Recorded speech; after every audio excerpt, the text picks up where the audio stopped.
आज जो हम स्टार्ट कर रहे हैं बच्चे, वो एक तरीके से हम ये कह सकते हैं कि this is the last unit of Indian economy. Indian economy की एक लास्ट यूनिट भी है, and one unit one chapter. जैसे हमने मैक्रो में पढ़ा था गवर्नमेंट बजट, वो अपने आप में यूनिट भी था और चैप्टर भी था।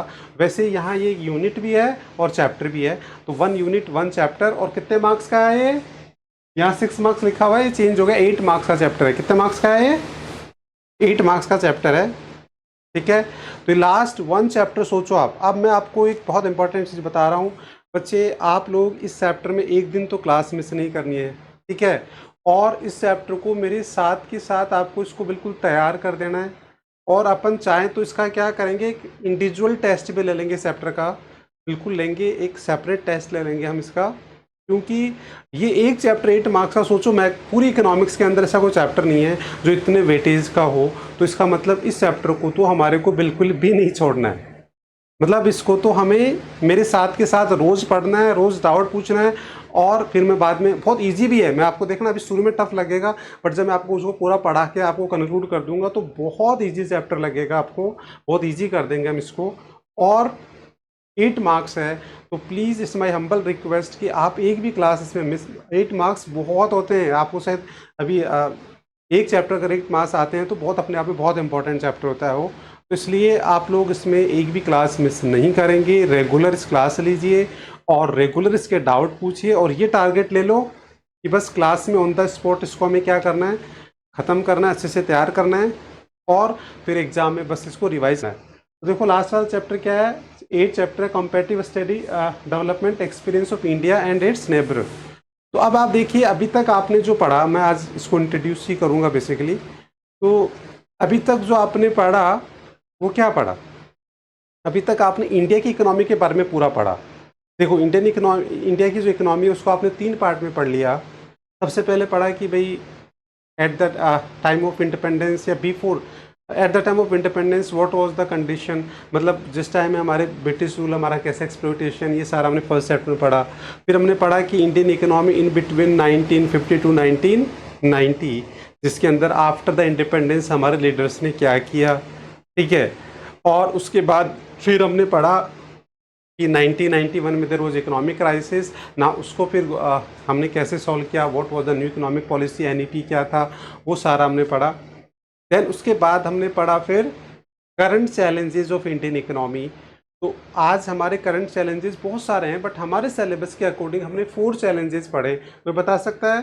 करंट चैलेंजेस में हमने 20 मार्क्स की यूनिट है, 20 मार्क्स 4 चैप्टर, मतलब हर चैप्टर 5 मार्क्स का है। तो ये तो मिनिमम, इससे ज़्यादा भी हो सकता है क्योंकि कोई चैप्टर कम होकर एक का ज़्यादा भी वेटेज हो सकता है, बट ऑन एवरेज 5 मार्क्स का। तो 4 चैप्टर पढ़े थे हमने। जो सेकंड यूनिट थी current challenges facing the economy पढ़ा। तो ये पूरी एक आपने जर्नी देखी कि इंडिया किस तरीके से आफ्टर इंडिपेंडेंस क्या क्या, मतलब इंडिया की इकोनॉमी के बारे में आपने पूरा स्टडी कर लिया। और इंडिया का डेवलपमेंट पाथ, इसको हम बोलते हैं डेवलपमेंट पाथ, ये भी हम आगे पढ़ेंगे। तो ये डेवलपमेंट पाथ आपने पूरा पढ़ा है। तो अब आप सोचिए, जब हम कोई मैच आता है इंडिया पाकिस्तान का, तो बताओ पूरे इंडिया में उसका कितना एक्साइटमेंट होता है, यस और नो, होता है क्या? इंडिया पाकिस्तान का मैच आता है यस सर, बहुत होता है। तो वही सेम यहाँ है। अभी देखो वही है, India competitive study, India China, इसमें चाइना और आ गया, इंडिया चाइना एंड पाकिस्तान। तो हम वही करने वाले हैं कि इस चैप्टर में हम यही पढ़ने वाले हैं कि इंडिया की इकोनॉमी के बारे में तो हम पढ़ ही चुके हैं, बस अब इंडिया के साथ उसका कंपैरिजन करने वाले हैं, उसके जो नेबर कंट्रीज हैं चाइना एंड पाकिस्तान। तो अब कंपैरिजन क्या करेंगे? सबसे पहले तो हम तीनों चैप्टर का क्या पढ़ेंगे, देखो अभी चैप्टर में क्या पढ़ने वाले हैं। सबसे पहले तो हम चैप्टर के तीनों चैप्टर के में सॉरी इस चैप्टर के अंदर सबसे पहले तीनों कंट्री का हम डेवलपमेंट पाथ पढ़ेंगे। जैसे अभी मैंने इंडिया का आपको डेवलपमेंट पाथ बताया, वैसे ही पाकिस्तान का क्या रहा, चाइना का क्या रहा। तो जब एक कंट्री का आपको आता है तो बाकी दो का इजीली हम डेवलप करना सीखेंगे, उसको रटेंगे नहीं। फिर उनकी सिमिलरिटीज़ और डिफरेंसेस पढ़ेंगे कि हमारे डेवलपमेंट पाथ में, तीनों कंट्रीज़ के डेवलपमेंट पाथ में क्या सिमिलरिटीज़ रही, क्या डिफरेंसेस रहे, ये सारे हम पढ़ेंगे। तो डिफरेंसेस, सिमिलरिटीज़, ये सारा हम पढ़ेंगे। इंट्रोडक्शन, इसका इंट्रोडक्शन भी इंपॉर्टेंट है, इंट्रोडक्शन में भी 2 क्वेश्चन बनते हैं जो आज हम कर लेंगे। और उसके बाद फिर हम पढ़ेंगे इसके डेवलपमेंट इंडिकेटर्स। अब डेवलपमेंट इंडिकेटर्स क्या होते हैं? वो 3 होते हैं, 3 हमारे सिलेबस में है। एक तो हम पढ़ेंगे डेमोग्राफिक, तो डेमोग्राफिक देखो इंडिया का हम पढ़ ही चुके हैं, इंडिया के साथ पाकिस्तान चाइना का कंपैरिजन करेंगे। फिर उसके हम जीडीपी और सेक्टरल वाला पढ़ेंगे, तो ये इंडिया के बारे में हम पढ़ ही चुके हैं, जीडीपी और सेक्टरल, तो वो हम बाकी कंट्रीज़ के साथ उसका कंपैरिजन करेंगे। और लास्ट में एसडीआई इंडेक्स पढ़ेंगे, जो एक बिल्कुल डिफरेंट है, जो अभी तक इंडिया के बारे में भी हमने नहीं पढ़ा। तो एसडीआई इंडेक्स पढ़ेंगे, तो ऐसे 3 इंडेक्स में हम इसको कंप्लीट करेंगे, डेमोग्राफिक, ग्रोथ और ह्यूमन डेवलपमेंट, एसडीआई इंडेक्स। उसके बाद बस यहाँ तक ये चैप्टर है। अगर यहाँ तक ये चैप्टर, ये मेनली 2 पॉइंट आपको समझ में आ गए ना, फॉर ये सेकंड डेवलपमेंट पाथ और फिर इकोनॉमिक डेवलपमेंट इंडिकेटर्स, अगर ये 2 पॉइंट आपको समझ में आ गया तो उसके बाद जो है बच्चा 1% भी नया कुछ नहीं है। क्योंकि देखो ये जो है ना स्ट्रैटेजी, ये इसी में से जो पढ़ा डेवलपमेंट पाथ वही सारा है, ये कंक्लूजन, तो ये आगे चैप्टर यही खत्म। मतलब पूरे चैप्टर में आपको 2 पार्ट पे मेन फोकस करना है और उनको भी हम बहुत ईजी बनाएंगे, बस 2 ही पार्ट ढंग से पढ़ने हैं। मतलब ये 8 मार्क्स से पूरा चैप्टर पढ़ेंगे तो आपको लगेगा कि यार ये तो हमारी लॉटरी है 8 मार्क्स की। तो इस तरीके से what we are going to study in this chapter, फिर ये डेवलपमेंट स्ट्रेटजी जो एक तरीके से हम रिपीट ही करेंगे। डेवलपमेंट पाथ, इसमें फेलियर्स और अचीवमेंट्स पढ़ेंगे, और वो भी 2 ही कंट्री की पढ़नी है हमारे को, चाइना और पाकिस्तान। फिर इसमें कंक्लूजन लास्ट में हम समराइज कर देंगे कि भाई अल्टीमेटली इंडिया की economy, what about China, Pakistan, तो वो तो कंक्लूजन के अंदर पढ़ेंगे। अब देखो आज हम स्टार्ट करते हैं इसका डेवलपमेंट पाथ, सॉरी इंट्रोडक्शन। सबसे पहले हम इंट्रोडक्शन स्टार्ट करते हैं। अब जो इसको इंट्रोडक्शन है बच्चे, वो बहुत इंपॉर्टेंट है। क्यों? क्योंकि इस पर 2 क्वेश्चंस बनते हैं। वो कौन से? देखो बिल्कुल लास्ट में जाओ, अपने नोट्स बिल्कुल लास्ट में आ जाओ। एनसीईआरटी के फर्स्ट 2 क्वेश्चंस हैं, उनके आंसर आपको इसमें इंट्रोडक्शन में ही मिलेंगे। इस सेंस से ये बहुत ही इंपॉर्टेंट हो जाता है इसका इंट्रोडक्शन। देखिए ये दोनों क्वेश्चंस के आंसर जो है वो आपको इंट्रोडक्शन में ही मिलेंगे। सबसे पहला क्वेश्चन क्या है? Mention some example of regional and economic groupings. तो ये रीजनल ग्रुप्स जो है वो कौन कौन से हैं, तो वो इंट्रोडक्शन में बता रखे हैं, वो सारे इंट्रोडक्शन में दे रखे हैं। 8 जैसे सार्क है, जैसे ईयू है ना, ये सारे दे रखे हैं इंट्रोडक्शन में। फिर सेकंड वाला क्वेश्चन भी बहुत इंपॉर्टेंट है, what are the various means by which countries are trying to strengthen their own domestic country. तो इसका आंसर भी आपको किस में मिलेगा? इंट्रोडक्शन में। बिकॉज इसका आंसर क्या है? 2 आंसर है, एक तो बाय डूइंग द रिफॉर्म्स और एक बाय मेकिंग द ग्रुप। तो रीजनल ग्रुप बना के और रिफॉर्म करके हर कंट्री अपने आप को क्या कर रही है? स्ट्रेंथन कर रही है, पावरफुल कर रही है। ये दोनों क्वेश्चन का आंसर हमारे को किस में मिलेगा? इंट्रोडक्शन के अंदर। आप एनसीईआरटी में भी पढ़ोगे तो ये बहुत डिटेल में ये दे रखा है सब कुछ, इसलिए हमारे लिए इंट्रोडक्शन बहुत इंपॉर्टेंट हो जाता है। तो अब एक बार पढ़िए इंट्रोडक्शन। देखो यहाँ तो बहुत ही शॉर्ट में मैंने इंट्रोडक्शन को बता रखा है। देखिए सबसे पहले फर्स्ट क्वेश्चन का आंसर यहीं दे दिया कि countries are trying to strengthen their own domestic economy by, तो ये यहीं दे दिया मैंने उसका आंसर, सेकंड क्वेश्चन का आंसर, कि by forming the regional groups, और उसके बाद by having the economic reforms ना। उसके बाद फिर जो फर्स्ट क्वेश्चन था वो तो बहुत ईजी था कि स्टेट या mention the name of economic groups, तो इकोनॉमिक ग्रुप्स के बारे में बता देंगे। ठीक है, के अंदर इसमें एक बहुत इंपॉर्टेंट चीज़ है जो आगे काम आएगी कि जब हम पढ़ेंगे ना डिफरेंसेज और सिमिलरिटीज़, कि भाई हमें ये समझना पड़ेगा कि जो इसमें जो हाईलाइट कर रखा है ना मैंने, the largest democracy, the militarist power and the command economy, तो जब हम आगे इसमें डिफरेंसेस पढ़ेंगे तो हमारे को समझ में ये पॉइंट बहुत काम आएगा। तो ये भी इम्पोर्टेंट है इसमें। तो क्या आएगा कि हम कहें कि भाई इंडिया के अंदर जो है वो क्या है? डेमोक्रेसी है। तो चाइना में क्या, पाकिस्तान में क्या है? मिलिट्रिस्ट पावर है, वहाँ ज़्यादातर आर्मी का ज़्यादा पावर होता है। और चाइना जो है वो क्या है? कमांड इकोनॉमी है। कमांड इकोनॉमी मतलब 1 पार्टी रूल है। ये हमें पता होना चाहिए डे 1 से कि भाई इनके यूनिक इकोनॉमिक सिस्टम जो है वो क्या है। तो ये भी हमारे लिए बहुत इंपॉर्टेंट है। तो आई होप ये आप पढ़िए एक बार, इंट्रोडक्शन को पढ़िए। तो इंट्रोडक्शन में हमारे पास 2 क्वेश्चंस के आंसर्स तैयार होते हैं, तो इसलिए इंपॉर्टेंट हो जाता है इसका इंट्रोडक्शन। ग्रुप्स बनते हैं तो उनका मेन फोकस क्या होता है? तो मेन फोकस बता सकते हैं, ह्यूमैनिटीज़ वाले बच्चों को पता है कि भाई कोई भी रीजनल ग्रुप्स बनते हैं, जैसे हाँ सार्क है, इकोनॉमिक ग्रोथ के लिए, सोशल प्रोग्रेस और कल्चरल डेवलपमेंट के लिए। हाँ, तो ये बेसिकली क्या करते हैं यहाँ, जैसे मैं आपको एक बताता हूँ, ब्रिक्स की बात करता हूँ। जो ब्रिक्स है जो हमारा एशिया का एक रीजनल ग्रुप है, जिसमें पाकिस्तान, बांग्लादेश, इंडिया, चाइना, ये सारा एशिया स्पेसिफिक जो कंट्रीज है उनका है। तो अब ये जो यहाँ मीटिंग होती है तो इसमें क्या करते हैं बेसिकली, ये जो अपने ट्रेड्स हैं वो उस पर जो टैरिफ्स होते हैं, जो टैक्स होते हैं, उसको कम कर देते हैं, फ्री ट्रेड को प्रमोट कर देते हैं, और भी बहुत सारे ऐसे डिसीजंस वो ले लेते हैं जिसकी वजह से एक पर्टिकुलर रीजन में क्या हो जाता है, उनको बेनिफिट मिल जाता है। अभी आपने देखा रसिया और यूक्रेन का जो वॉर हुआ, वो उसका मेन रीज़न ईयू था, क्योंकि यूनियन जो था ना, यूरोपियन यूनियन, उसके अंदर वो रसिया चाह रहा था कि भाई यूक्रेन उसके अंदर ना जाए, और वो अमेरिका और ये सब चाह रहे थे कि वो इसके अंदर आए।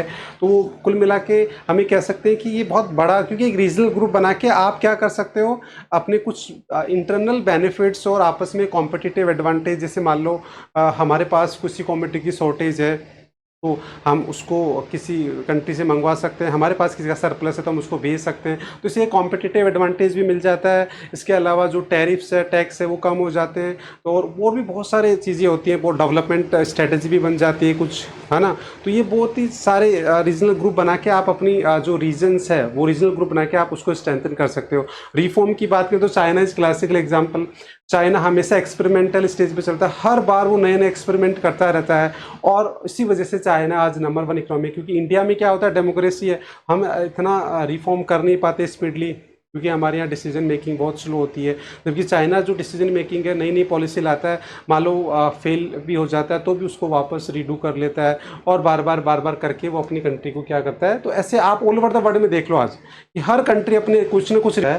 तो ये इकोनॉमिक रिफॉर्म्स और रीजनल ग्रुप्स जो है, वो अपने आप में बहुत इंपॉर्टेंट होते हैं कोई भी कंट्रीज़ को अपने आप को पावरफुल बनाने के लिए। तो चाइना क्यों इंडिया के साथ आ रहा है, क्यों रसिया के साथ आ रहा है, क्यों? क्योंकि उसको यूएसए से लड़ना है। तो यूएसए से मेनली तो लड़ाई यूएसए और चाइना के बीच में है। तो अब वो इसीलिए रीजनल ग्रुप बना रहा है कि भाई हम ये रीजनल जो सार्क है, वो बेसिकली उसका मोटिव यही है क्या कि यूएसए को क्या किया जाए, थोड़ा वीक किया जाए, यही इसका मेन ऑब्जेक्टिव है। तो ये सारा हो गया, इंट्रोडक्शन क्लियर है क्या? आप बताओ बच्चे। यस सर, क्लियर है क्लियर सर। सर। आप देखो, डेवलपमेंट पाथ ऑफ इंडिया में बता ही चुका हूँ आपको कि इंडिया का जो डेवलपमेंट पाथ है हमने डिस्कस कर लिया है कि डेवलपमेंट पाथ में सबसे पहला क्या हो गया, बस मैं कीवर्ड बताऊंगा और आपको तैयार हो गया। सबसे पहला कीवर्ड सिंस, मार्क कर लो फटाफट। इंडिया का डेवलपमेंट पाथ में पूरा डिस्कस कर लिया। तो सिंस 1951, ठीक है। उसके बाद प्रायर 1991, फिर सिंस 1991, और उसके बाद में new policy onward creating the competitive environment, ठीक है। और उसके बाद में further its aim reducing the significant, और इसमें आ गया role of government, reducing the role of government.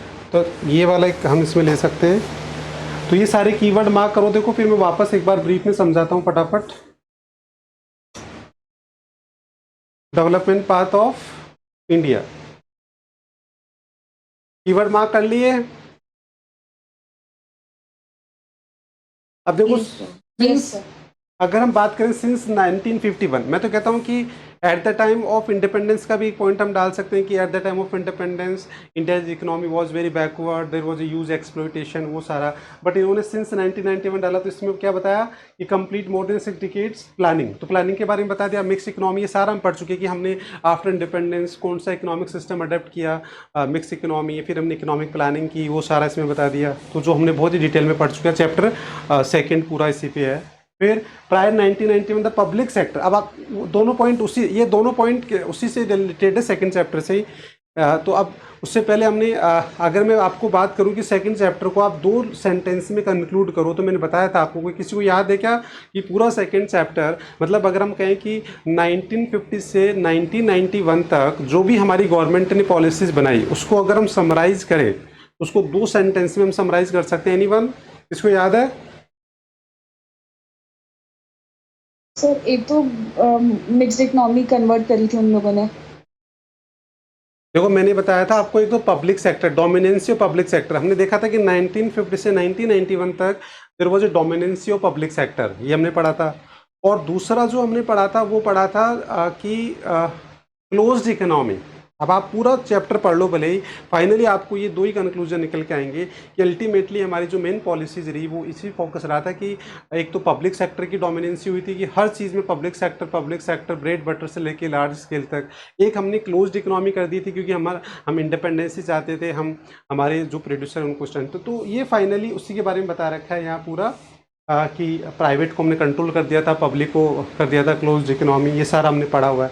फिर सिंस 1991 ये हम डिस्कस कर ही चुके हैं कि भाई हमारे उसमें क्या हुआ था, रिफॉर्म हमने किए थे, इधर वो इकोनॉमिक क्राइसिस, फिर हमने एलपीजी लिबरलाइजेशन, प्राइवेटाइजेशन, वो सारा हमें पता है, यू टर्न इकोनॉमी, ये सारा आ गया।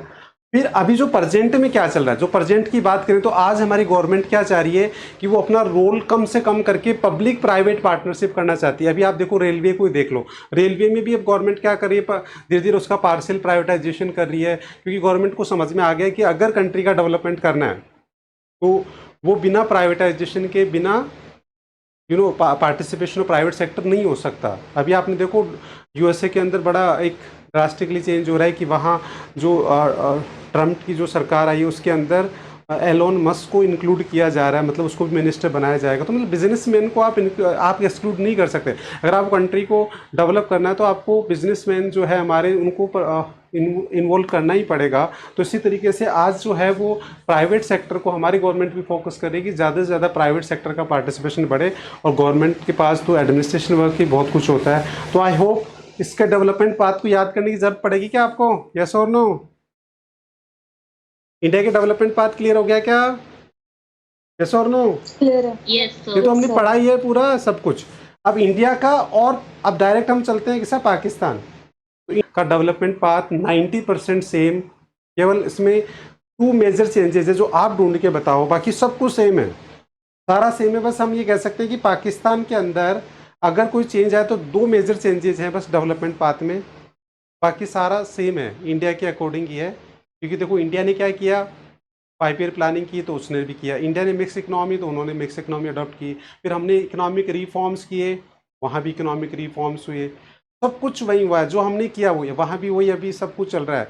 बट अगर हम इस पूरे इसके डेवलपमेंट पाथ को पढ़ें तो उसमें बस ओनली 2 डिफरेंसेस नज़र आएंगे। तो फर्स्ट पॉइंट का कीवर्ड है like India Pakistan also follow the path of mix economy, तो मिक्स इकोनॉमी ले सकते हैं हम keyword. Second, in the late 50s and 60s Pakistan introduce variety of trade framework, import substitution, मतलब वही क्लोज्ड इकोनॉमी है ना। तो हमने भी तो क्लोज्ड इकोनॉमी अडेप्ट की थी, इम्पोर्ट सब्सटीट्यूशन का मतलब क्लोज्ड इकोनॉमी होता है, यस और नो? तो इसीलिए Yes, है। Yes. उसके बाद फिर इंट्रोड्यूस द ग्रीन रिवॉल्यूशन, तो ये हमने भी किया था, ठीक है। उसके बाद फिर in 70s nationalisation of the capital goods industries place Pakistan, then shift to nationalisation of capital goods. उसके बाद फिर during the period Pakistan also receive the financial support from the western nation, remittances, remittances वाला पॉइंट ले सकते हैं हम। और last point में क्या बनता है, लास्ट में रिफॉर्म्स, तो रिफॉर्म्स तो हमने भी किया था, तो रिफॉर्म्स आ गया। हमने रिफॉर्म्स 1991 में किया था, इन्होंने बहुत जल्दी कर दिया था 1988 में, तो रिफॉर्म्स का पॉइंट आ जाता है। तो अब ये सारे पॉइंट्स हमने मार्क कर लिए, इसमें रिफॉर्म मार्क कर लो, बाकी सारे कीवर्ड मार्क हो गए क्या पाकिस्तान के, यस और नो? Yes sir. चलो बताओ फटाफट। अब आपने पूरा देखा, आपने पढ़ा, मैंने कीवर्ड मार्क करवा दिए, आपको क्या डिफरेंस नज़र आ रहा है? एक तो Pakistan received financial support from remittances जो तो इंडिया को रेमिटेंसेज, नहीं मिला था। जो इंडिया मतलब पाकिस्तान की इकोनॉमी आज भी और पहले भी रेमिटेंसेज पे डिपेंड है। अभी रेमिटेंसेज क्या होती है, ये होती है कि जैसे पाकिस्तान के ज़्यादातर लोग क्या होते हैं, कहाँ रहते हैं, अरब कंट्रीज़ में रहते हैं, और वहाँ से वो अपनी फैमिलीज़ को पैसा भेजते हैं। और इसके अलावा फाइनेंशियल हेल्प हमेशा किससे रहता है, यूएसए से और चाइना से, हमेशा उसी पे चलता है। मतलब हमारे यहाँ तो क्या होता है कि जैसे अभी एफडीआई आ रहा है, फॉरेन मतलब लोग आके इन्वेस्ट करते हैं, तो हमारा पैसा तो वहाँ से आ रहा है, उसका पैसा basically financially help from other countries, और कहाँ से आ रहा है, रेमिटेंसेज से। तो इसका मतलब उसकी इकोनॉमी उस पर ज़्यादा डिपेंडेंट है। और ये रीज़न है कि अभी जैसे अरब कंट्रीज़ में क्यों ना वहाँ वॉर हो रहा है, तो उसकी वजह से उसकी इकोनॉमी में बहुत ज़्यादा नेगेटिव इम्पैक्ट आ रहा है ना। तो ये, और जैसे यूएसए में कोई भी पॉलिटिकल चेंजेस आता है, चाइना में कुछ भी आता है, तो पाकिस्तान की इकोनॉमी हमेशा बहुत ज़्यादा इफेक्ट करती है। और एक जो है इसमें है कि डी नेशनलाइजेशन और एक कैपिटल, नेशनल ऑफ कैपिटल, ये पॉइंट भी अलग हमने किया था, बट हमारे से उसने पहले कर लिया था पाकिस्तान ने, क्योंकि उन्होंने रिफॉर्म भी पहले किए थे। तो ये एक स्टेप हमारे से उन्होंने आगे ली थी, और इंडिया ने अभी बाद में ली। तो ये 2 चेंजेस बस आपके पास अलग है, बाकी सारा सब कुछ सेम है, यस और नो? बोलो बच्चे। Yes, sir. तो आपको अलग से याद करने की ज़रूरत ही नहीं है। तो इंडिया का डेवलपमेंट पाथ आपको पहले ही आता है और उससे पाकिस्तान का हमने डेवलप कर लिया। तो अब हमारे पास क्या बचा, चाइना का जो डेवलपमेंट पाथ है बच्चे, ये बहुत ही इंपॉर्टेंट है, हमारी टारगेट स्टडी का पार्ट है और अभी मैं आपको ये पूरा याद ही करवा दूंगा। तो ये बहुत ही इंपॉर्टेंट टॉपिक है, मतलब इस चैप्टर का सबसे इम्पॉर्टेंट पार्ट है। तो ये टारगेट स्टडी जो हम कर रहे हैं उसमें देखिए, चाइना का जो डेवलपमेंट पाथ है वैसे ब्रॉडली आप उसको दो पार्ट में डिवाइड कर सकते हैं, एक बिफोर 1976 और एक आफ्टर 19 या ऑनवर्ड 1976, मतलब एक माओ पीरियड और एक पोस्ट माओ पीरियड, ये दो पार्ट में हम इसको डिवाइड कर सकते हैं। हम क्या करेंगे, पूरे 7 कीवर्ड्स करेंगे। तो मैं पहले कीवर्ड मार्क करवा देता हूँ। देखो, सबसे पहले अगर हम कीवर्ड की बात करें तो इसके अंदर द ग्रेट लीप फॉरवर्ड, ये कीवर्ड मार्क कर लो और इस पर पूरा एक शॉर्ट नोट्स आ सकता है, उसी हिसाब से सारा दे रखा है। अभी आगे डिटेल में डिस्कस करेंगे, पहले कीवर्ड मार्क कर लेते हैं। सबसे पहला कीवर्ड क्या हो गया, the great leap forward. Second जो कीवर्ड्स है वो है the great proletarian cultural revolution, ये वाला सेकंड कीवर्ड है। थर्ड जो है वो है reform started, when was reform started in China, ये रिफॉर्म्स। देन उसके बाद में इनिशियल फेज, इनिशियल फेज में क्या हुआ, reform were introduce in the field of agriculture, foreign trade, investment, ये आ गया। उसके बाद इनिशियल फेज आ गया। देन अब इसमें आ जाएगा इंडस्ट्रियल सेक्टर रिफॉर्म। देन उसके बाद फिर आ गया dual pricing system, dual pricing system, और लास्ट में आ गया स्पेशल इकोनॉमिक जोन सेज वाला। तो बताओ कितने पॉइंट हो गए, ओवरऑल टोटल कीवर्ड्स कितने हो गए इसमें, 7 हो गए होंगे, यस और नो? ठीक है बच्चे। अब देखो, मैंने आपको पहले बताया था कि इस चैप्टर का सबसे इंपॉर्टेंट पार्ट है वो है development path of China. Why? Because India का डेवलपमेंट पाथ बहुत ईजी है, जो आराम से आपको याद हो सकता है, क्योंकि पूरा अभी तक हमने इंडियन इकोनॉमी पढ़ी हो, मैंने आपको करवाया। इंडिया का डेवलपमेंट पाथ याद हो गया तो आप पाकिस्तान का डेवलपमेंट पाथ इजीली कर सकते हैं, यस और नो? पाकिस्तान का तो बस हो जाएगा, बस ओनली 2 यस सर, डिफरेंसेज है। क्योंकि सिमिलर है, आपने बोला है। हाँ, सिमिलर है और ओनली 2 डिफरेंसेज है, क्या है? और वो हमने देखा था कि एक तो टू डिफरेंस, सेंट्रल रेमिटेंस, एक तो रेमिटेंस वाला डिफरेंस है और एक नेशनलाइजेशन और डीनेशनलाइजेशन वाला, बस वो मेनली 2 डिफरेंसेस है, बाकी सारा डेवलपमेंट। तो अब आप देखो, इंडिया का डेवलपमेंट पाथ आपको याद करने की जरूरत नहीं है, और क्योंकि वो हमें पता ही है, उसके कीवर्ड सारे मैंने करवाए दिए थे। चाइना का, पाकिस्तान का हम डेवलप कर लेंगे। तो अब इंपॉर्टेंट क्या बचा, बस पाकिस्तान, चाइना। और चाइना को मैं बहुत ईजी बना रहा हूँ अभी, तो मैंने अभी इसके चाइना के डेवलपमेंट पाथ के आपको 6 कीवर्ड्स दे दिए। तो चाइना के डेवलपमेंट पाथ के 6 कीवर्ड्स आपको मैंने दे दिए। अब इन 6 कीवर्ड्स को वन बाई वन हम एक्सप्लेन कर लेते हैं। सबसे पहले बात करते हैं ग्रेट लीप फॉरवर्ड। अब ग्रेट लीप फॉरवर्ड क्या था, कि जो माओ पीरियड था, देखो द माओ पीरियड था, उसके अंदर ये it's a kind of industrialisation. Great leap forward क्या था, एक इंडस्ट्रियलाइजेशन था, इंडस्ट्रियल रिफॉर्म्स था बेसिकली। तो इसके ऊपर तो एक पूरा शॉर्ट नोट्स भी एग्जाम में आया हुआ है, 3 to 4 मार्क्स में। ये explain the great leap forward, है ना, campaign which was launch in China. तो अब इसमें सबसे पहले तो एक डेट, 1 मार्क्स में डेट भी बहुत इंपॉर्टेंट है कि व्हेन वॉज स्टार्टेड, तो एक तो 1 मार्क्स में ही हो गया। फिर इसके बारे में इसकी जो डिटेल है वो यहाँ बता रखी है सारी। तो इसके अंदर बेसिकली एक तो बता रखा है कि भाई ये क्या था, एग्जैक्टली क्या था, this a kind of industrialisation. देखिए इसमें बता रखा है कि which aim to industrialising the country, ये बता रखा है। देन फिर उसके अंदर ये सब जो है ना, सबसे इंपॉर्टेंट कि people are encourage to set industry in the small jail campaign made the with many problems. तो ये प्रॉब्लम्स भी आपको पता होना चाहिए। इसमें 2 प्रॉब्लम्स थी कि एक तो चाइना के अंदर ड्रोट आ गए थे और दूसरा क्या होता है, रसिया के साथ कन्फ्लिक्ट, तो उस वजह से प्रॉब्लम। तो ये एक पूरा शॉर्ट नोट्स आपको तैयार करना है इसके ऊपर, हो जाएगा ग्रेट लीप फॉरवर्ड पे, यस और no? Yes, sir. Yes sir. ना उसके बाद सर तो ये प्रॉब्लम्स भी साथ में लिखेंगे बिल्कुल। ना, अगर शॉर्ट नोट पे आएगा तो हाँ सारी जी, प्रॉब्लम लिखनी होगी। अभी आपको मैं स्कैनर दूंगा, देखो मेरा स्कैनर रेडी हो गया है और मैंने प्रिंट आउट भी निकाल लिए हैं। तो अब स्कैनर आपको इसका मिलेगा तो आपको पता लगेगा कि क्वेश्चन ऑलरेडी आया हुआ है ना, बोर्ड में आ चुका है। अब हम डिस्कस करेंगे पूरा अच्छे से ना। उसके बाद फिर आता है ग्रेट प्रोलेटेरियल कल्चरल रिवॉल्यूशन। अब ये क्या था, आप लोग पढ़ के समझाओ एक बार, Anyone? Just read out and explain what was exactly. तो ये एक ऐसा वो था जिसमें जो माओ था वो हटाना चाहता था, जो उसका जो आइडियोलॉजी थी, कम्युनिस्ट आइडियोलॉजी रखता था माओ, तो वो हटाना चाहता था लोग जो उस कम्युनिस्ट आइडियोलॉजी के अपोज करते थे, तो उनको वो कंट्री से बाहर भेजता था।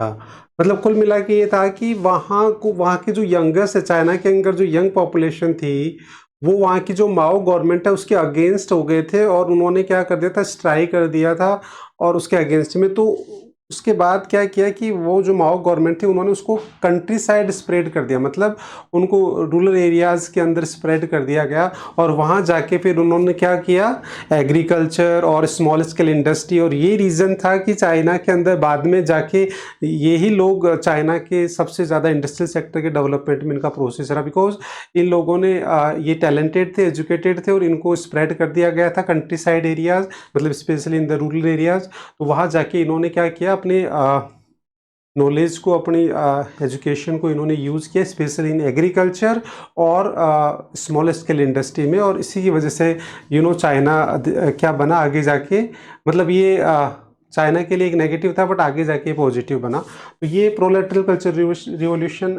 जो है वो आपको स्पेशली, वो क्या थे, यंग पॉपुलेशन थे, प्रोफेशनल्स थे, तो उनको उन्होंने स्प्रेड किया, तो वो जाके कंट्री साइड एरियाज में उन्होंने अपना सेटअप लगा लिया। तो ये इसकी भी एक डेट याद रखना और उसके बारे में आपको ब्रीफ में पता होना चाहिए। तो आई होप ये दोनों रिफॉर्म्स क्लियर है, फर्स्ट टू कीवर्ड्स, यस और नो? Yes, sir. नाउ अब थर्ड कीवर्ड आता है कि when was reforms started in China. तो वैसे देखो हमने पहले डिस्कस कर चुके हैं कि तीनों कंट्री के अंदर जो रिफॉर्म स्टार्ट हुआ था वो हम पहले डिस्कस कर चुके हैं कि चाइना के अंदर कब हुआ, 78 से स्टार्ट हुआ, पाकिस्तान के अंदर हुआ था 88 में और इंडिया के अंदर 91 में। तो ये जो रिफॉर्म्स का एक कीवर्ड हमारा ये बनता है कि when was reform started in China, तो आप आंसर दोगे 1978, तो ये कीवर्ड बन गया। सेकंड, अब उसके बाद फिर आता है कि डिफरेंट फेज़ के अंदर की हुआ। तो सबसे पहला फेज़ क्या हुआ, एग्रीकल्चर रिफॉर्म्स। इनिशियल फेज़ के अंदर बेसिकली मेनली जो था, देखो इनिशियल फेज़ में और भी रिफॉर्म हुए बट वो सबसे इंपॉर्टेंट क्या होता है, क्या था, एग्रीकल्चर रिफॉर्म। अब एग्रीकल्चर में क्या हुआ, देखो पहले क्या था, माओ पीरियड के अंदर कम्यून सिस्टम स्टार्ट किया था। अब किसको पता है कि कम्यून सिस्टम क्या होता है? कम्यून सिस्टम चाइना में स्टार्ट हुआ था माओ पीरियड के अंदर, एनी आइडिया? एनी? हाँ, सर यानी उसमें छोटे छोटे लैंड्स देते थे कल्टीवेटर्स को जहाँ पे वो अपनी फार्मिंग कर सके। हाँ, तो collective farming, commune system refer to the collective farming. तो एक कलेक्टिव फार्मिंग थी, जैसे स्मॉल प्लॉट्स दे दिए उस पर। अब ये क्या था, इसकी वजह से एग्रीकल्चर में कोई ज़्यादा डेवलपमेंट हो नहीं रहा था। तो जब माओ की गवर्नमेंट चली गई और देन जो नई गवर्नमेंट इस्टेब्लिश हुई, उन्होंने क्या कर दिया, कम्यून सिस्टम को उसको रिमूव कर दिया और उसकी जगह उन्होंने क्या किया कि इंडिविजुअल ऑनरशिप दे दी, छोटे छोटे प्लॉट्स में डिवाइड करके इंडिविजुअल ऑनरशिप दे दी। और उसके अंदर उनको पहले क्या होता था, चाइना के अंदर जो ऑनरशिप नहीं होती थी लैंड की, अब उनको इंडिविजुअल ऑनरशिप दे दी। और इसके अलावा वो क्या करते थे, जो गवर्नमेंट बस केवल टैक्स जो लेती थी वो लेती थी, बाकी सारा उनको जो प्रॉफिट होता था उन्हीं को होता था। तो इसकी वजह से क्या हुआ, बेसिकली एग्रीकल्चर में बहुत ज़्यादा प्रोग्रेस हुई, उसकी ग्रोथ बढ़ी। और उसकी वजह से लेटर ऑन आगे जब एग्रीकल्चर सेक्टर चाइना का स्ट्रॉन्ग हुआ ना, तो आगे इंडस्ट्रियल और सर्विस सेक्टर को भी बहुत बड़ा सपोर्ट मिला था। तो ये बेसिकली देखो इसमें यही हुआ था कि जो एग्रीकल्चर था, देखो commune land were divided into small plots which were allotted to individuals. Now पहले वो कम्यून सिस्टम था, वो कलेक्टिव फार्मिंग होती थी, अब उसको किस में कन्वर्ट कर दिया, इंडिविजुअल में।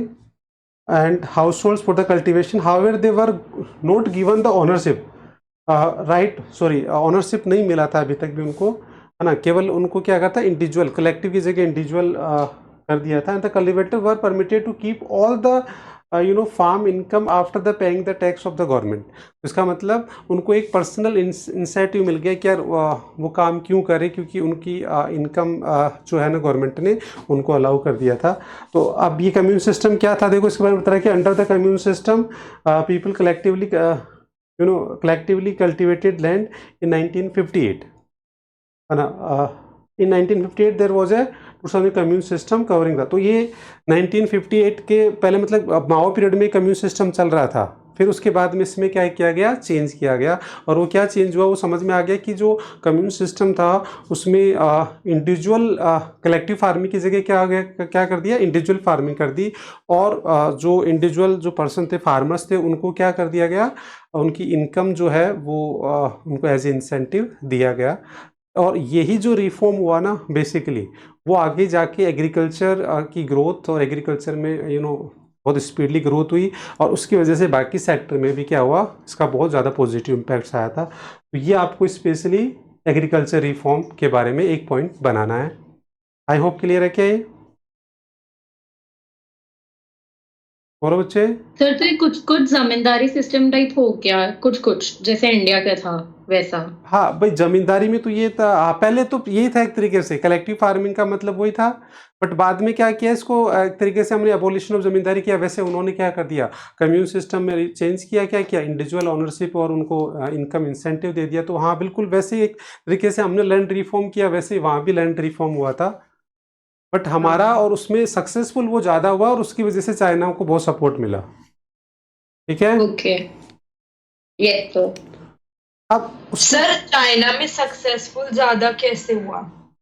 क्योंकि वहाँ क्या होता है बेसिकली, गवर्नमेंट ने ओनरशिप अभी भी नहीं दी थी, और गवर्नमेंट का कहीं ना कहीं देखो इंटरफेरेंस था। अब और गवर्नमेंट क्या करती है, वहाँ अभी भी एक्सपेरिमेंट स्टेज में है। बेसिकली चाइना में क्या होता है, गवर्नमेंट एक्सपेरिमेंट करती रहती है, कोई भी पॉलिसी लाती है, फिर उसको क्या करती है, उनको लगता है कि यार इसमें कुछ बेनिफिट नहीं मिल रहे, तो उसको तुरंत चेंज कर लेते हैं, वन पार्टी रूल है। तो ये एक्चुअली चाइना में जो भी रिफॉर्म्स हुए ना, वो सारे ही इंडिया से ज़्यादा सक्सेसफुल हो, because of command economy, because of the single one party. आज भी है और ये पहले भी था। अभी ओवरऑल अब जब पूरा चैप्टर पढ़ोगे तो आपको पता ही लगेगा कि चाइना हमारे से आगे इसीलिए हुआ, बिकॉज क्योंकि चाइना के अंदर क्या है, डिसीजन मेकिंग बहुत फास्ट है। तो वहाँ उन्होंने एग्रीकल्चर में रिफॉर्म किए, और टाइमली उन्होंने बार बार रिफॉर्म करते रहे। अब इंडिया में अंदर तो एक बार रिफॉर्म हुआ, उसके बाद में आज तक एग्रीकल्चर में जो हो गया बस हो गया, उसके बाद में दोबारा हम, जबकि अभी हमारे को टाइमली उसको रिवाइज करना था और रिफॉर्म। बट इंडिया के अंदर क्या डेमोक्रेसी का बेनिफिट है, तो ये ड्रॉबैक्स भी है। बस जबकि वहाँ ऐसा नहीं होता। वहाँ क्या होता है, अभी आपने शुरू में ही पढ़ा था इंट्रोडक्शन में कि भाई how the economies in the world strengthen there economy. तो उसमें मैंने पढ़ा था कि by doing the reforms and forming the regional group. तो ये रिफॉर्म्स जो है चाइना बहुत स्पीडली करता है, और इंडिया के अंदर जो रिफॉर्म्स हैं वो बहुत ही स्लो होते हैं बिकॉज ऑफ डेमोक्रेसी। ये सबसे बड़ा प्रॉब्लम है। ठीक है सर नाउ, अब उसके बाद में फिर आपको नेक्स्ट आता है इंडस्ट्रियल रिफॉर्म। अब इंडस्ट्रियल रिफॉर्म में क्या हुआ, the reform were introduce the industrial sector, private firms and local cooperative were allowed to set up the industries. तो आपने देखा कि वहाँ बेसिकली क्या कर दिया, हमारे यहाँ आपने देखा 1991 तक हम पब्लिक सेक्टर पे ही चलते रहे। आपने पढ़ा इंडिया के बारे में, इंडिया के अंदर 1991 तक, और वो भी फोर्सफुली था। उसके बाद में जब फोर्सफुली रिफॉर्म हुआ, और इन्होंने 78 में ही क्या कर दिया, अब देखो फर्स्ट मोर एडवांटेज ले गए। 78 में इन्होंने पब्लिक सेक्टर की बजाय इन्होंने प्राइवेट सेक्टर को पार्टिसिपेशन दिया, और नॉट प्राइवेट सेक्टर। आगे उन्होंने आपके जैसे स्पेशल इकोनॉमिक जोन में पढ़ेंगे, तो स्पेशल इकोनॉमिक जोन में यही है कि उन्होंने फॉरेनर्स को भी, फॉरेन इन्वेस्टर्स को भी अलाउ किया। और ये रीज़न था कि चाइना मैन्युफैक्चरिंग हब बन गया, और आज जो इकोनॉमी है वो डेवलप कंट्री है। तो इसमें देखो यही हुआ basically, industrial sector, private firms and local cooperative allowed to set up industry unit. Now the state own companies were made to face the competition from the newly. और हमारे यहाँ वो कंपटीशन 1991 के बाद आया, और बाद में भी आपने देखा जो जिस लेवल पे चाइना में आया उस लेवल पे तो आज भी नहीं है हमारे पास। तो वही है कि वो लेवल का फ़र्क है बेसिकली, वही गवर्नमेंट के इन्वॉल्वमेंट का, वही सारा। तो आई होप ये industrial sector reform is now clear. ये हमने भी किया, बट वो फर्स्ट मोर एडवांटेज चाइना ही लेके गए इसकी। Yes sir. ना उसके बाद आता है डुअल प्राइसिंग सिस्टम। ये ऐसा नहीं, वहाँ देखो क्या होता था बेसिकली, मतलब हम कह सकते हैं कि डुअल प्राइस मतलब there are two type of prices, दो तरह की प्राइस थी वहाँ। एक तो क्या होता था कि जो गवर्नमेंट है वो फिक्स करती थी for the industry and agriculture, मतलब गवर्नमेंट फिक्स करती थी प्राइस, चाहे वो इनपुट की हो, चाहे वो क्रॉप्स की हो, चाहे फाइनल आउटपुट की। मतलब the one price which is fix by the government for the industrial sector and agriculture for specially. वो उस प्राइस पे ही उनको क्या करना, जो गवर्नमेंट फिक्स करती थी उसी प्राइस पे एक फिक्स क्वांटिटी जो गवर्नमेंट डिसाइड करती थी वो गवर्नमेंट को बेचनी पड़ती थी, ठीक है। और बाकी जो रिमेनिंग उनके पास जो आउटपुट रहता था ना, वो फ्री मार्केट में बेच सकते थे, वो जो भी मार्केट प्राइस पे, किसी भी प्राइस पे बेच सकते, जो मार्केट प्राइस चल रही है। तो मतलब हमें कह सकते हैं कि इंडिया के अंदर, चाइना के अंदर देयर वर डुअल प्राइसिंग, दो प्राइस सिस्टम चल रहे थे। एक fix price which is fix by the government, और एक फिक्स क्वांटिटी भी थी। अब वो गवर्नमेंट उसका क्या करती थी, आगे अगर हम देखें उसका गवर्नमेंट क्या करती थी, वो जो प्रोडक्ट उनसे खरीदती थी, जो भी सरप्लस, चाहे वो इंडस्ट्रियल प्रोडक्शन हो चाहे वो एग्रीकल्चर, वो उसको एक्सपोर्ट करके कम प्राइस पे ऑल ओवर द वर्ल्ड के अंदर उन्होंने ज़्यादा क्वांटिटी बेच के अपना प्रॉफिट कमाती थी। क्योंकि देखो चाइना को ये तो पता है कि हमारे पास लेबर भी है, हमारे पास कैपिटल भी आ गया, अब हम बहुत प्रोडक्शन कर सकते हैं। तो प्रोडक्शन करने के बाद में उसको सेल भी तो करना पड़ता है। तो इसीलिए उन्होंने क्या किया कि कम प्राइस पे ऑल ओवर द वर्ल्ड के अंदर बेचना स्टार्ट किया, और इसी वजह से चाइनीज़ प्रोडक्ट एवरीवेयर, तो चाइनीज़ प्रोडक्ट हर जगह अवेलेबल हो गया। तो और एक प्राइस उनको फ्री कर दिया कि भाई आप जो भी प्राइस कंट्री के अंदर चल रही है मार्केट प्राइस, उस पर आप अपना रिमेनिंग आउटपुट सेल कर सकते हो। तो ये था एक्चुअली ड्वेल प्राइसिंग, और उससे ओवरऑल चाइना को बहुत बेनिफिट हुआ। क्लियर है क्या? अच्छा yes, सर, तो मतलब सर उनने फिक्स इसलिए की थी क्योंकि ये जो मतलब एंटरप्रेन्योर्स थे, ये जो मतलब प्राइवेट सेक्टर, प्राइवेट एंटरप्राइजेस वाले लोग, तो ये प्राइसेस बढ़ा भी सकते थे। नहीं, तो गवर्नमेंट वही को लेना नहीं बढ़ा, इसलिए। वो देखो विद इन द इकोनॉमी तो चाहे कोई भी प्राइस, मार्केट प्राइस पे बेचो, कुछ भी करो, वो उनके लिए गवर्नमेंट ने फ्री कर दिया। जो गवर्नमेंट खुद खरीद रही है ना उनसे, वो एक फिक्स प्राइस पे चार्ज करती है, वो फिक्स प्राइस कर दिया, फिक्स क्वांटिटी कर दी, इतनी क्वांटिटी हम आपको इस प्राइस पे खरीदेंगे, वो गवर्नमेंट फिक्स करता था कि इस प्राइस पे हम आपसे लेंगे। और गवर्नमेंट वो इस हिसाब से लेता था, इस हिसाब से उसको आगे बेचना था। आगे कहाँ बेचना था उसको? अदर कंट्रीज़ के अंदर। तो वो एक्सपोर्ट गवर्नमेंट ही करती थी सारा। तो इस तरीके से उसने क्या किया कि अपने प्रोडक्ट को, जो मैन्युफैक्चरिंग प्रोडक्ट था इंडिया, मतलब उन्होंने चाइना के अंदर भी उसको क्या किया, बेचा, और उसके अलावा भी बेचा। अब जैसे हमने क्या किया, फिर हमने क्या किया, चाइना को देख के हमने देखा कि यार मेड इन चाइना है, वैसे हमने मेक इन इंडिया स्टार्ट किया, बट वो हमारा मेक इन इंडिया फ्लॉप हो गया। जबकि उनका जो मेक इन चाइना था वो बेसिकली डुअल प्राइसिंग था, कि वो मेक इन चाइना मतलब चाइना में बना रहे, चाइना के लिए भी बना रहे हैं और बाहर के लिए भी बना रहे हैं। अब हमारे इंडिया में वो इतना सक्सेसफुल नहीं हुआ, क्योंकि इंडिया की खुद की डिमांड इतनी ज़्यादा थी कि हम इंपोर्ट कर रहे थे, तो हमें तो मेड फॉर इंडिया करना था, मेक इन इंडिया की बजाय मेड फॉर इंडिया होना चाहिए था। तो ये हमने उसका कॉपी किया था, बट वो हमारा सक्सेसफुल नहीं हुआ, जबकि उन्होंने उसको सक्सेसफुल किया, और वो सिर्फ गवर्नमेंट की वजह से हुआ। ठीक है। हाँ यस सर, मतलब वो प्रोड्यूसर्स को बेचने नहीं देती थी ना, गवर्नमेंट खुद ही सेल करती, हाँ, एक्सपोर्ट करती एक्सपोर्ट थी। वाला पार्ट जो बाहर की कंट्री, डुअल, इसको आप बोलते थे डंपिंग। फिर आगे जाके उसको नाम देते थे हम डंपिंग, वो आपके सिलेबस में नहीं है। मतलब डंपिंग करती थी, मतलब कम प्राइस पे अपना product all over the world में डंप कर देती थी वो, और उसकी वजह से वो ज़्यादा वॉल्यूम बेच के प्रॉफिट कमाती थी। और कंट्री के अंदर क्या करती थी, वो जो मार्केट प्राइस है उस पर सेल करके उससे भी प्रॉफिट होता था। तो ओवरऑल इकोनॉमी को क्या होता था, बेनिफिट हो रहा था। Yes sir. ना उसके बाद फिर स्पेशल इकोनॉमिक जोन तो बहुत इजी सा है। लास्ट स्पेशल इकोनॉमिक जोन क्या होता है? A particular area in which the rules and regulation are entirely different from the other part of the country. मतलब वो ऐसे एरियाज होते हैं जहाँ रूल्स रेगुलेशन बिल्कुल अलग होते हैं। मतलब रूल्स रेगुलेशन अलग, मतलब वहाँ क्या होता है, वहाँ कोई भी इंडस्ट्री सेटअप करेंगे तो वहाँ उनको इलेक्ट्रिसिटी एक कंसेशनल रेट पे मिलेगी, वहाँ क्या होगा, लैंड भी कंसेशनल रेट पे मिलेगी, और टैक्स बेनिफिट भी मिलेंगे। तो इसका मतलब वो उसमें तो चाइना ने क्या किया, चाइना का बहुत सारा एरिया कोस्टल एरिया है, उस सारे कोस्टल एरियाज में जो एरिया था उसके आसपास स्पेशल इकोनॉमिक जोन्स का क्रिएट किए गए। और उसकी वजह से domestic investors as well as the foreign investors को उन्होंने अट्रैक्ट करने के लिए स्पेशल इकोनॉमिक जोन स्टार्ट किया। और वहाँ उन्होंने अपने बहुत सारे बेनिफिट्स दिए, गवर्नमेंट ने कंसेशन सारी चीज़ें दी, और उसकी वजह से बिल्कुल सक्सेसफुल हुआ। वहाँ फॉरेन इन्वेस्टर से भी आए, डोमेस्टिक इन्वेस्टर से भी, और चाइना की मैन्युफैक्चरिंग हब बन गया। फिर हमने भी उसको कॉपी किया सेज स्पेशल, पर हमारा स्पेशल इकोनॉमिक जोन सक्सेसफुल नहीं हुआ।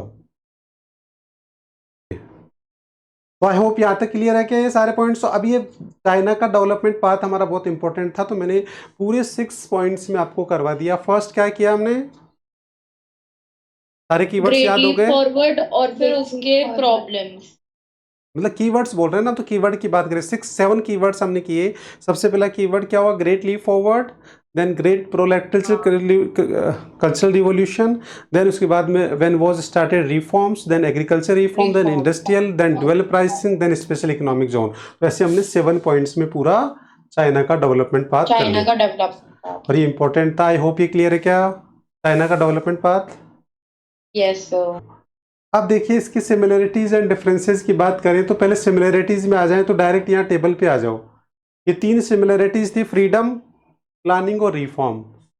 देखो तीनों कंट्री के अंदर जो फ्रीडम मिली तो इंडिया पाकिस्तान को तो सेम ही मिली 1947 और चाइना को 49 के अंदर, तो ये भी मतलब फ्रीडम मोर एंड लेस साथ ही मिली।